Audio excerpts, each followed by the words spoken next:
Alors,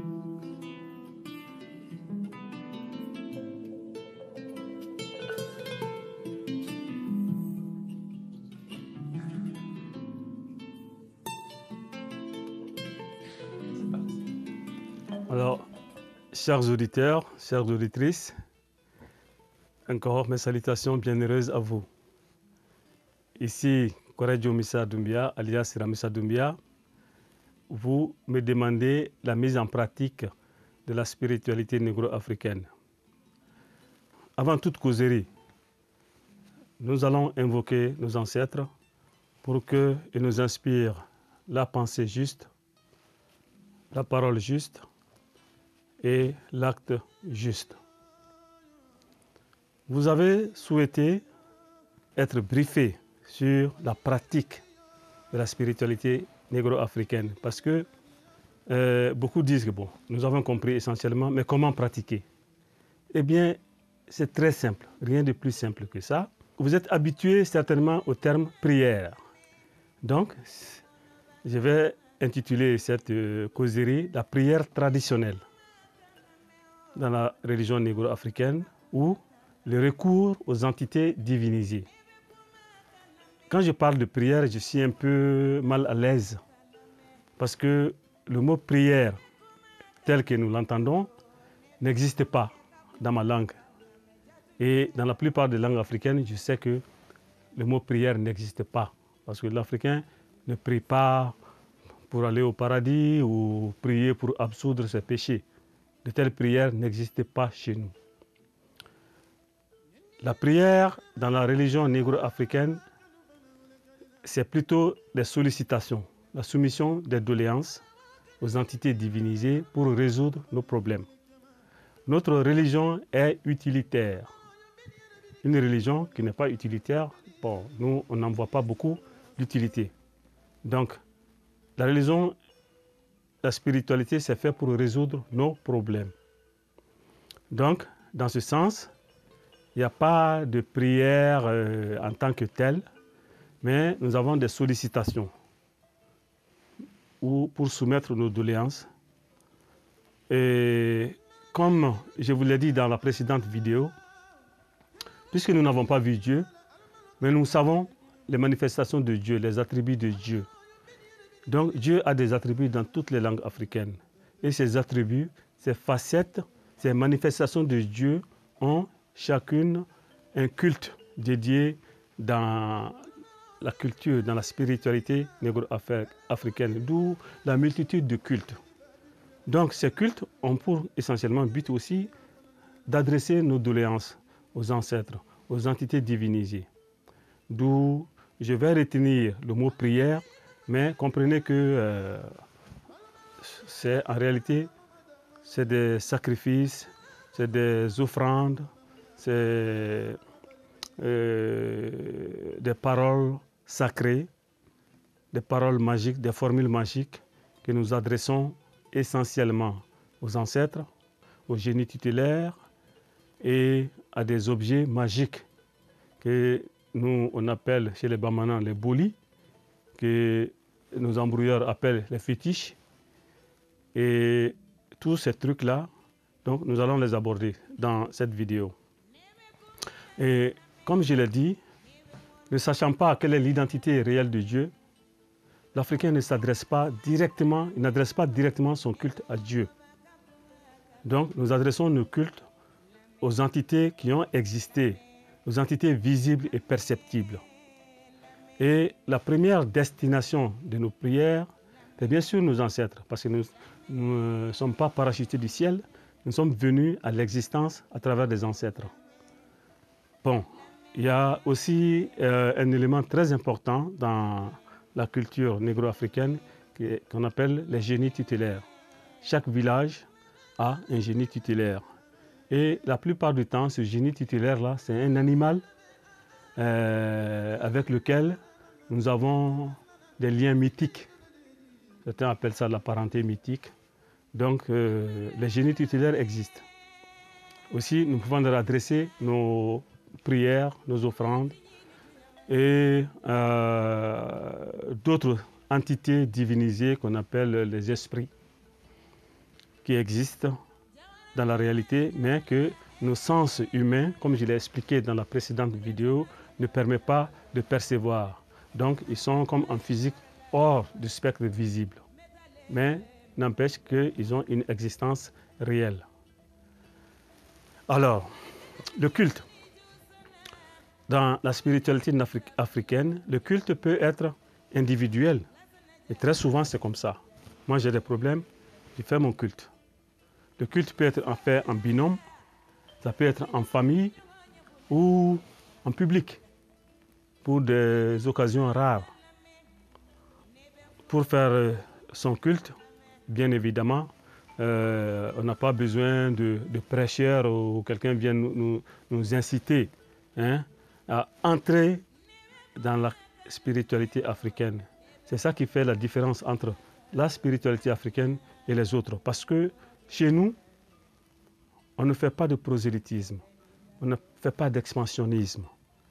Et comme je l'ai dit dans les précédentes vidéos, aucun chef religieux en Afrique n'a levé son armée dans l'histoire, aucun chef religieux n'a levé son armée pour aller imposer sa spiritualité à d'autres peuples qui n'étaient pas demandeurs. Ça ne s'est jamais passé. Et je pense que nous, en tant qu'Africains modernes, nous devons rester dans cette logique de sagesse et de ne jamais vouloir imposer notre spiritualité à d'autres. Bien que maintenant, les nouvelles technologies nous permettent d'expliquer les éléments essentiels à nos enfants qui aujourd'hui sont dispersés aux 14 coins du monde. Alors, nous devons leur expliquer. L'explication ne veut pas dire une tentative de prosélytisme ou d'expansionnisme. Parce qu'avant, on était tous concentrés en Afrique. Aujourd'hui, nos enfants sont en Chine, en Russie, en Amérique, en Europe, partout dans le monde. Donc, ce serait bien qu'on leur explique. Donc, comme je l'ai dit, vous avez compris, pour le culte, il peut être individuel, familial et collectif. Pour faire un culte, généralement, on aménage un autel. L'autel, c'est le lieu, le réceptacle de vos prières, le réceptacle de vos offrandes et de vos sacrifices. Et là aussi, l'autel peut être individuel. Ça peut être un autel familial, l'autel peut être clanique pour tout le village, comme chez les Bamana, le Dankun ou le Soninda. Dankun ou Soninda, ça c'est des autels publics. Pour les prières ordinaires, bon, généralement on s'adresse à son autel personnel. Donc l'autel personnel, c'est quelque chose qui est simple pour l'aménager. Donc vous pouvez aménager un autel personnel dans votre chambre à coucher. Le plus simple, c'est tout simplement un tissu propre. Vous étendez quelque part par terre, dans un endroit propre. Et sur ce tissu, ou bien mieux sur une tablette, vous posez un tissu. Et sur la tablette, vous posez les éléments de culte. Les éléments de culte, c'est quoi? C'est tout ce qui, dans la nature, possède une vibration, une résonance forte avec d'autres choses. Donc, vous allez retrouver des pierres qui ont une forte résonance. Vous allez retrouver des végétaux, des parties d'animaux, et des métaux. Donc, tout ce qui rentre dans la conception de ce système vibratoire-là est accueilli dans, comme on appelle ça, sur l'autel. Bon, en plus de cela, vous devez avoir, nous, dans le milieu Bamana, nous avons une petite calebasse. Chaque vrai Bamana a une calebasse. Son infléni. Et voilà. Et l'autre élément important du culte, c'est les noix de kola.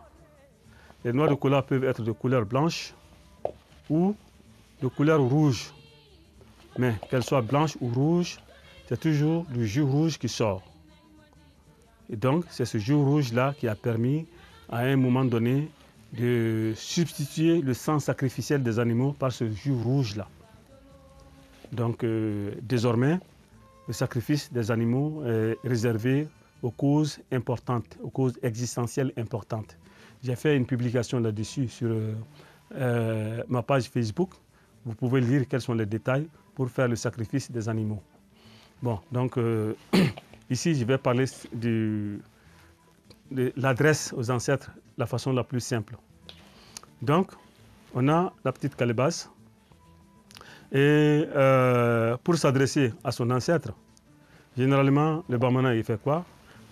Une fois devant l'autel, on met un peu d'eau dans la calebasse et on a nos noix de cola et en général, on a une autre calebasse dans laquelle on met des farines de céréales.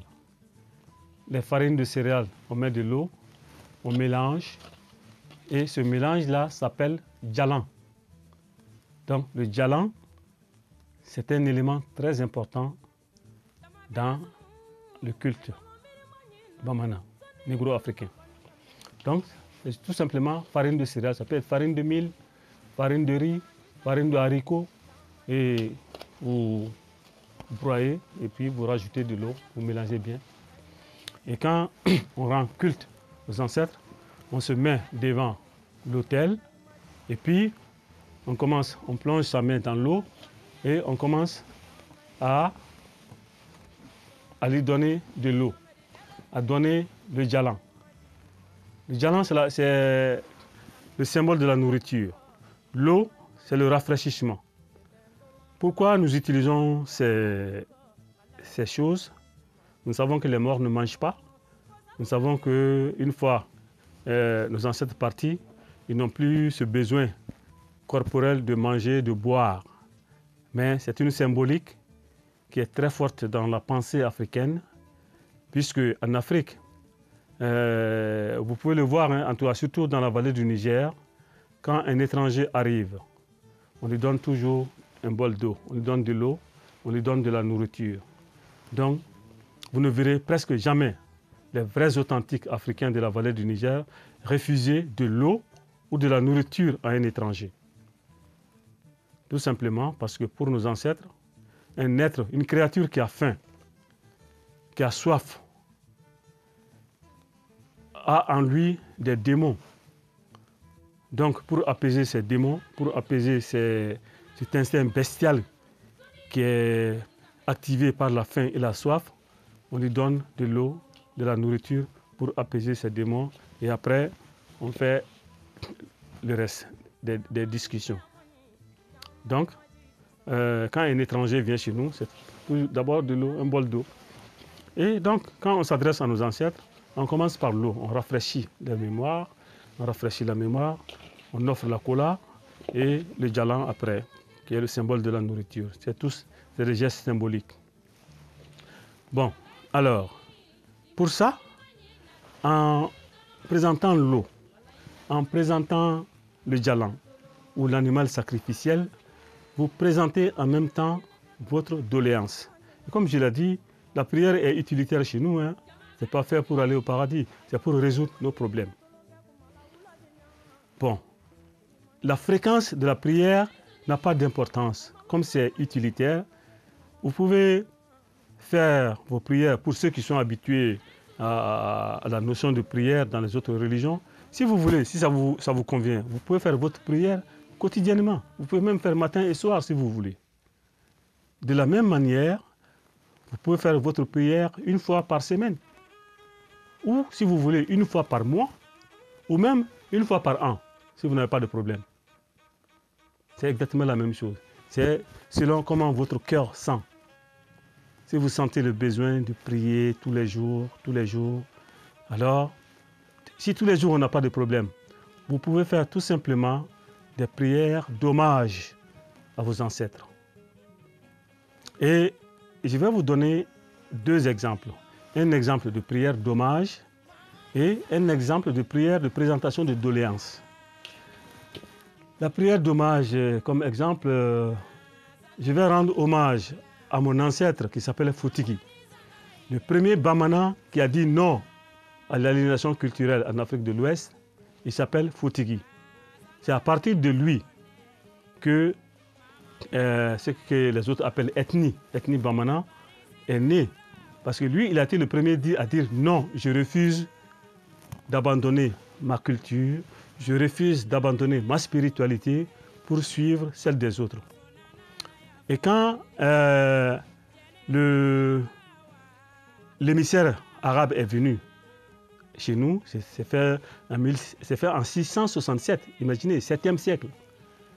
Il a dit à l'émissaire arabe, ben, mon gars, moi, Foutigui, tu me vois bien, j'ai une touffe stressée sur ma tête. Est-ce que tu vois bien?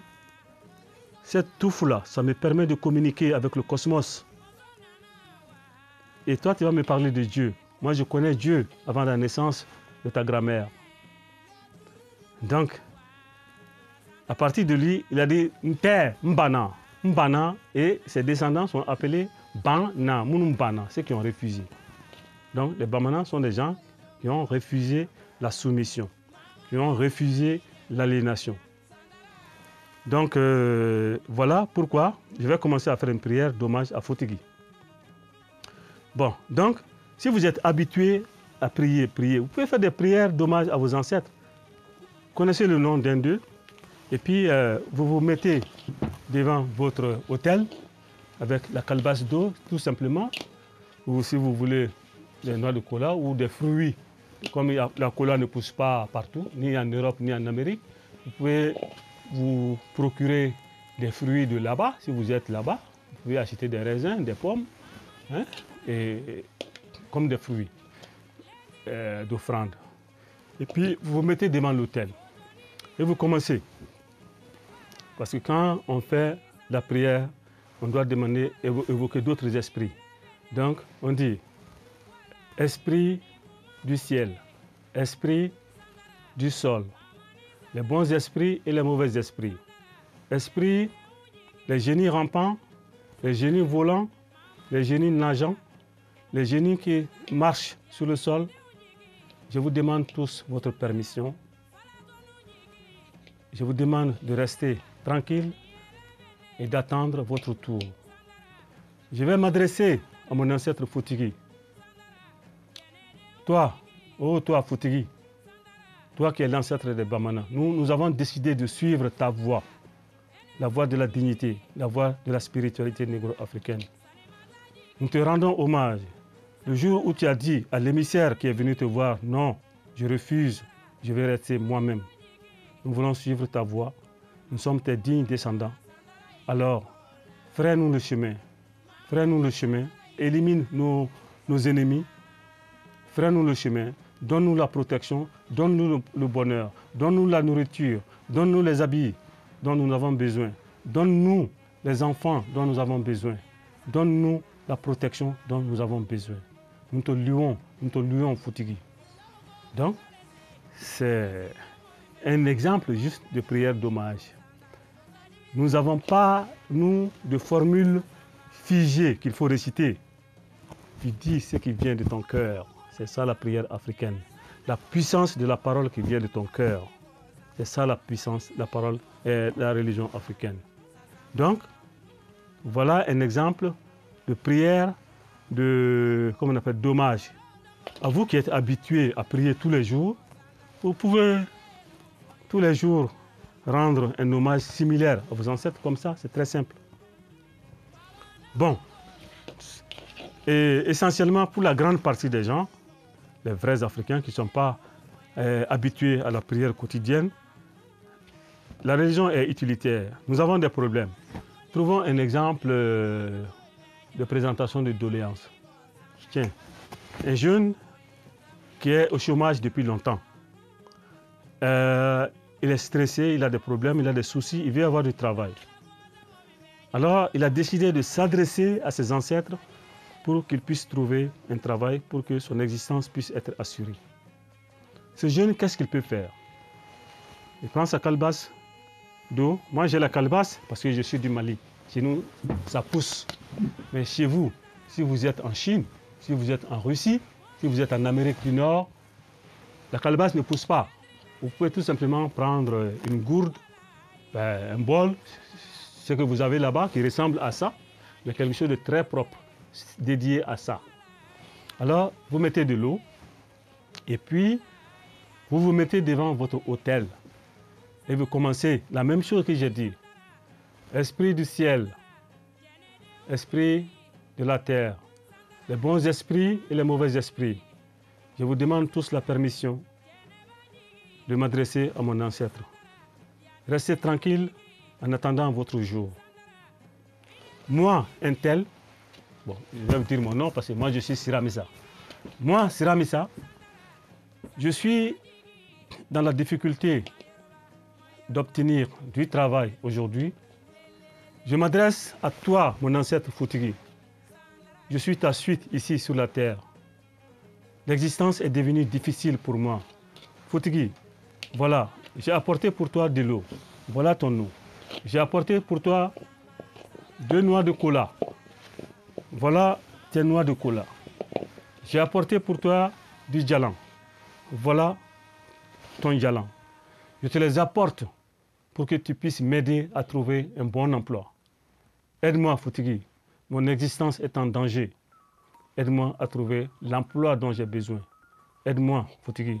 Je suis ta suite. Je suis venu à cette existence-là à travers toi. Alors, Foutigi, tu peux même le mettre en garde, hein, parce que chez nous, là, c'est free, c'est libre.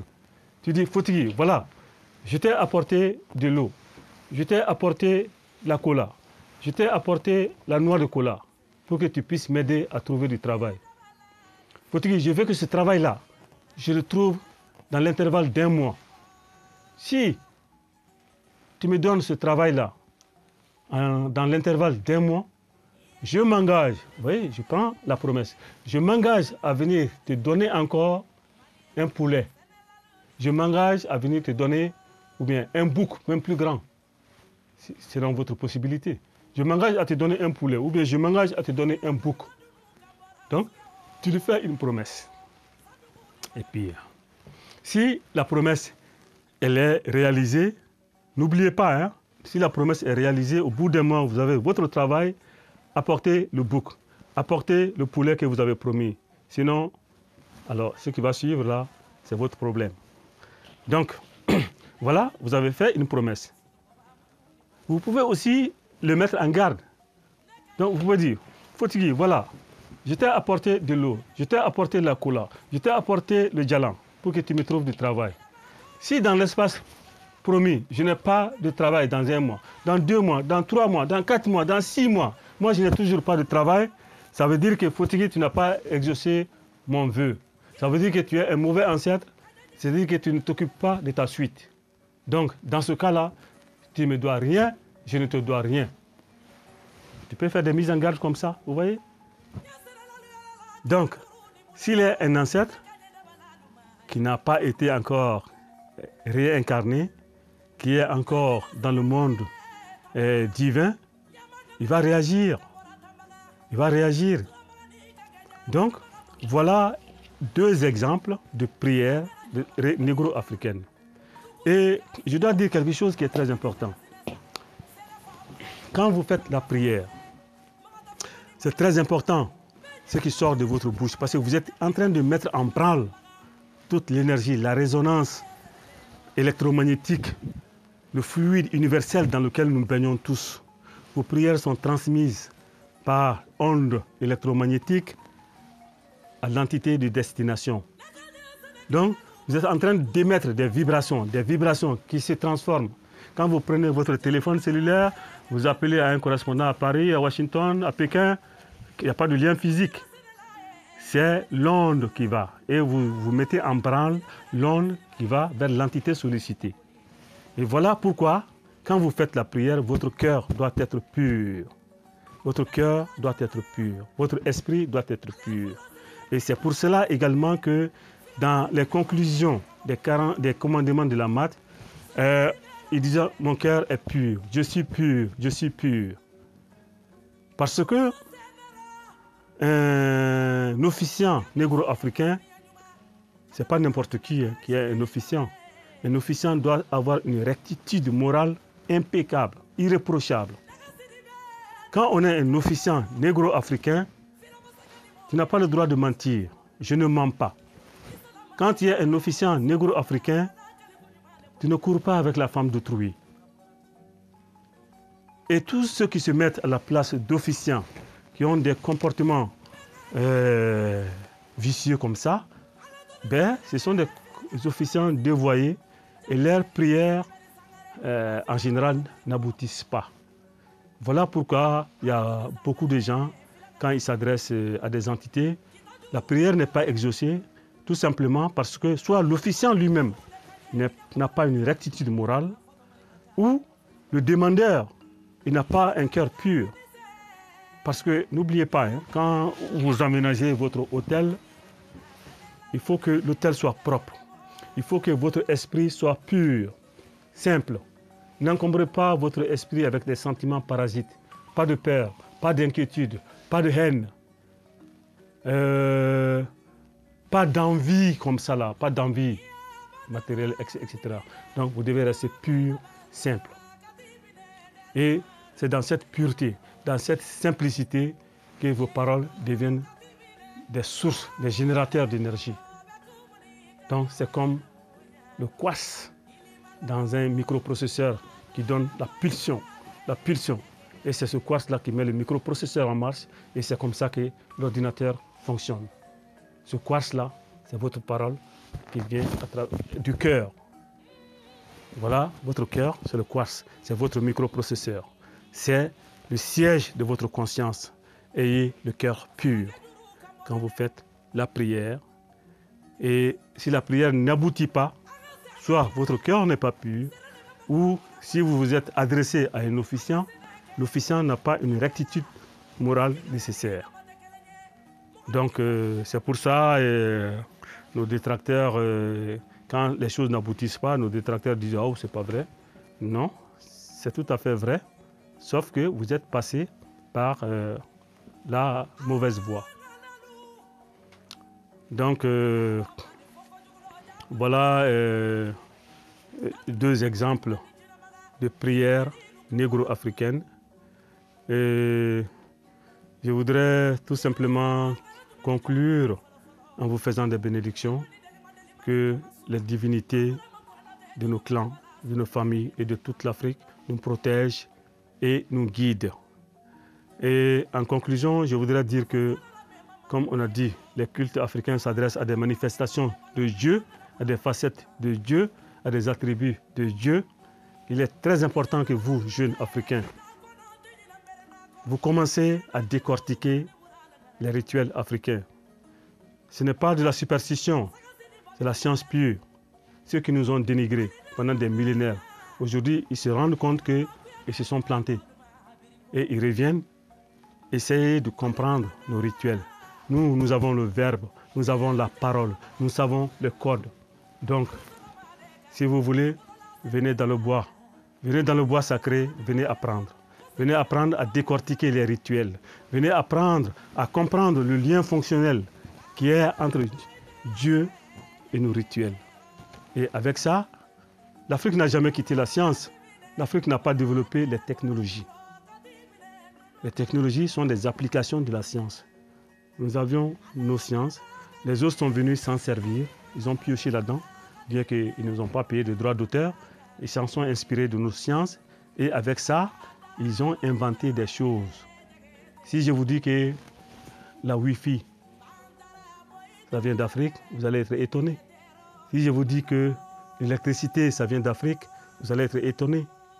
Mais les autres n'ont fait que observer ce que les Africains font et ils ont mis en pratique ce que nous faisions de façon souvent anodine, de façon banale.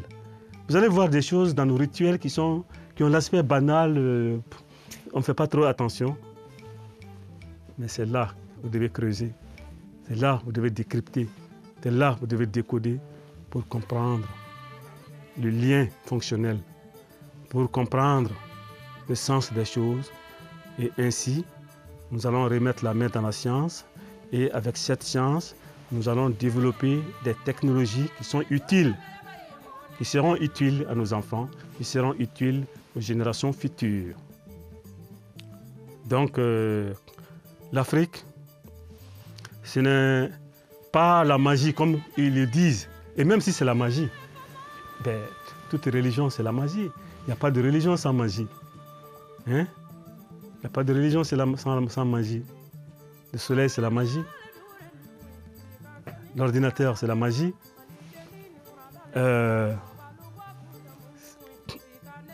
Quand vous avez des systèmes automatiques, ces systèmes automatiques-là, les gens, les automaticiens, les informaticiens qui ont programmé ça, ces systèmes sont tellement complexes qu'ils les divisent en ce qu'on appelle, en langage informatique, ils appellent ça des sous-programmes de procédures. Pourtant, on n'appelle pas ces informaticiens des sorciers. Donc, l'Africain a fait la même chose. On ne s'adresse pas à Dieu dans sa totalité. On s'adresse à des manifestations de Dieu, à des facettes de Dieu qui peuvent être perçues par un informaticien comme une procédure, comme un sous-ensemble, plus facile à concevoir, à décortiquer pour la résolution d'un problème concret. Donc, voilà présenter grosso modo en quoi consiste la prière négro-africaine. Et ce mot prière, je ne l'aime pas. Hein. Donc, je dis plutôt le recours aux entités divinisées. Nous faisons recours aux entités divinisées pour soumettre nos doléances, pour résoudre nos soucis quotidiens. Mais c'est ça. Mais si vous avez le besoin, vous pouvez faire des prières quotidiennes. Et pour ces besoins quotidiens-là, généralement, l'Africain a laissé une force qui était grande, hein, parce qu'on ne faisait rien au hasard. L'Africain, pour chaque souci de la vie, il partait consulter un devin. Parce que nous avons aussi des savants qui ont leur microscope, qui ont leurs trucs, et ils regardent les problèmes. Après, ils nous disent, voilà la source de ton problème, voilà la source de ton problème, tu dois faire tel ou tel sacrifice pour résoudre ton problème. Tu as une ambition, pour que l'ambition se réalise vite, il va te dire de faire tel ou tel sacrifice pour que ça se réalise. Tu as une énergie qui te bloque, alors il va te dire, bon, tu dois te laver avec tel ou tel produit pour enlever les énergies négatives qui te bloquent. Donc, ces voyants-là, ces devins, c'est aussi une pratique. On appelle ça la pratique divinatoire. J'espère avoir l'occasion de vous parler aussi de ces pratiques parce qu'elles sont nombreuses. Chez nous, au Mali, elles sont très nombreuses. Quand on prend seulement l'exemple du Mali, nous avons des latrous d'Allah, des latrous d'Allah. Bon, et dans la géomancie, il y en a plusieurs. Il y a, le premier, c'est chez les Bamanan, c'est Kaladjan. Ensuite, Tieninkuruni. Ensuite, latrou, puis Tchebisaba. Vous voyez déjà, en géomancie, il y a déjà 4. Kaladjan, Tieninkuruni, latrou, Tchebisaba. Donc ça, c'est des moyens divinatoires. Ensuite, il y a les kouris, il y a les pierres, il y a des cailloux, il y a le fléni. C'est-à-dire, il y a certaines là, ils mettent quelque chose dans la calebasse, on bouge, jusqu'à ce que l'entité qui est dans la calebasse dise non, oui. Sa réponse est toujours binaire, oui, non. Est-ce que je vais avoir du travail? Oui, oui, oui. Si c'est oui, arrête-toi, il va s'arrêter. Est-ce que le travail, je ne l'aurai pas, je ne l'aurai pas, je ne l'aurai pas, je ne l'aurai pas. Si je vais l'avoir, dis oui. Si je ne vais pas l'avoir, dis oui. Donc on continue à tourner et à un moment donné, si tu ne vas pas avoir de travail, il va continuer à tourner en rond. Il ne va jamais s'arrêter. Donc ça c'est le pléni. Il y a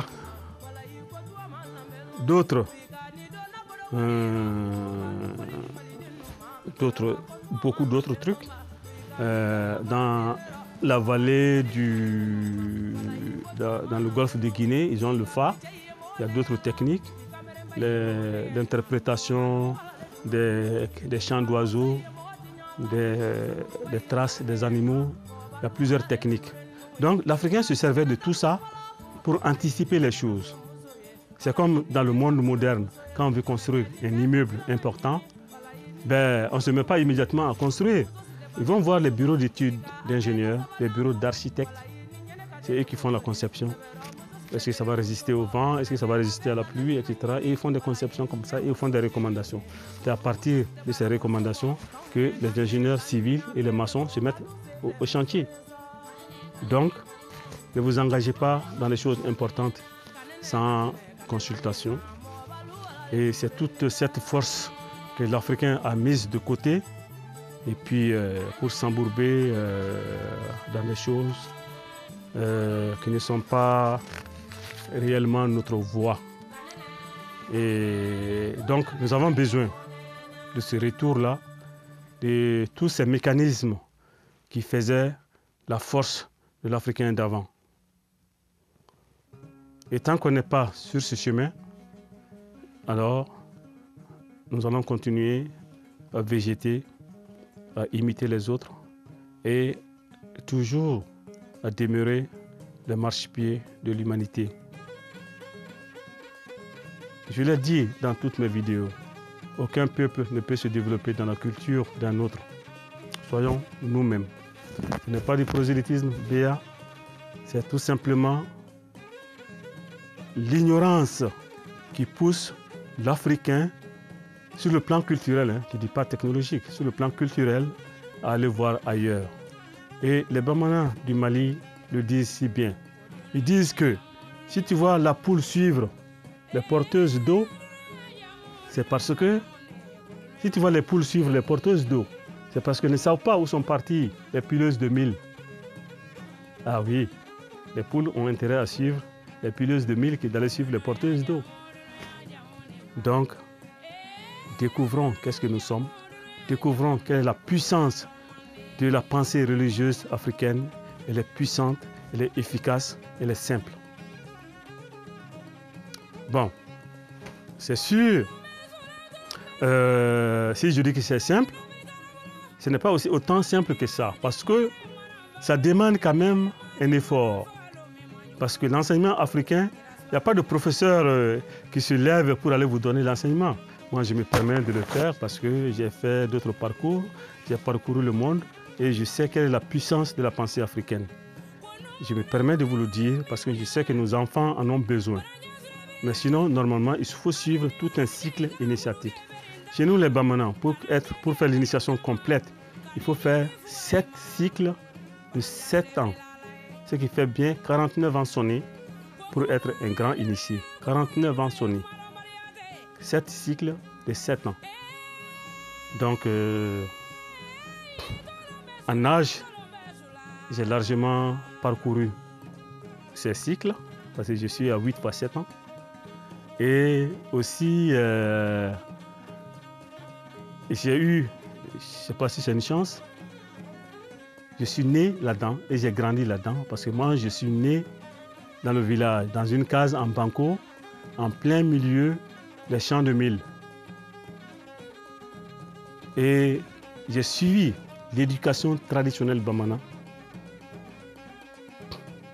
qui a été le support qui m'a permis de faire le tour du monde, de comparer, de comprendre quelle est finalement la puissance de la pensée religieuse africaine. Revenons-y, il n'y a pas mieux que ça. Je vous remercie. Je fais des bénédictions pour que nos ancêtres méritants et toutes les divinités du Panthéon kamite vous protègent et vous guident. Merci d'avoir écouté cette vidéo. À la prochaine.